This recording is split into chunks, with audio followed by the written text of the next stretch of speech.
அதாவது நேற்றைக்கு நான் இது சம்பந்தமாக சென்னையில் மிக தெளிவான ஒரு பதிலை சொல்லியிருக்கிறேன்.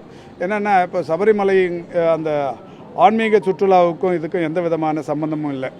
இந்த மூளையை தின்னும் அமீபா அப்படிங்கிற ஒரு வைரஸ் பரவல் கேரளாவில் சமீப காலமாக இருந்து வருகிறது. அதற்கான காரணம் என்பது கேரளாவில் சுற்றி இருக்கிற குளங்கள், குட்டைகள், அதுவும் நீண்ட நாட்களாக தேங்கி இருக்கிற தண்ணீர், மாசுபடிந்த தண்ணீர், சேறு அதிகமாக இருந்து அந்த மாசுபடிந்த தண்ணீரில் இருக்கிற வைரஸ், அதில் குளிக்க போகும்போது மூக்கின் வழியே அந்த வைரஸ் பரவி மூளையை பாதித்து ஒரு மூளைக்காய்ச்சல் ஏற்பட்டு இறப்பு வரை செல்கிறது. அதுதான் மூளையை தின்னும் அமீபா அப்படிங்கிற மாதிரியான ஒரு பாதிப்பு. இது ஆற்றுல போகிற தண்ணி, இப்போ பெரும்பகுதியானவங்க நேற்று கூட கேட்டாங்க, இந்த பம்பை ஆறு அதெல்லாம் வந்து ஃப்ளோட்டிங், அதிலெல்லாம் அந்த பாதிப்புலாம் இருக்காது.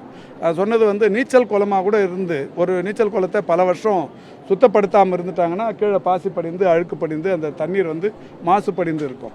அதில் தான் இந்த மாதிரி வைரஸ் உருவாகும்.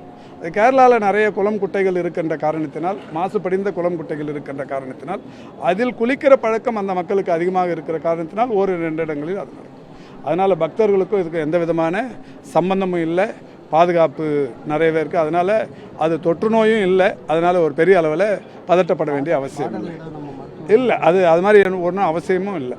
அதில் அந்த குளம் குட்டைகள், மாசுபடிந்த குளம் குட்டைகள், அழுக்கு நிறைந்த தண்ணி, சேறு நிறைந்த தண்ணி இருக்கிற அந்த குளம் குட்டைகளில் கேரளாவில் மட்டும் இல்லை, தமிழ்நாட்டிலையும் கூட நம்ம குளிக்கக்கூடாது. அது பாதுகாப்பாக இருக்கிறதுங்கிறது